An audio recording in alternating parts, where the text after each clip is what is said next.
üçün Ne belə göz bir ne gözəllikdə güller ev ister, bu 32 kalp min bir manata. sende titrer. Allah evi Yak hadi olmayanlara inşallah durma, Allah ev kısmet senin versin. bu La küller. amin.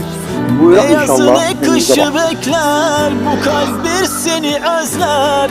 Vur hadi durma, senin bu Bəli, bahtlı izler. günləri Bana gözəl bir dənə evdən söhbət gedir ki, xudmanə, bax beləncə zalsızca mətbəxdir və inşallah ki, dediyim kimi bu günləri hal-hazırda evimiz 32 min manatdan söhbət gedir.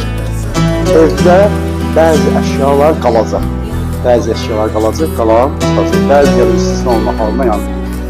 Mətbəx mebeli qalır, kombi qalır, alt şeylər qalacaq.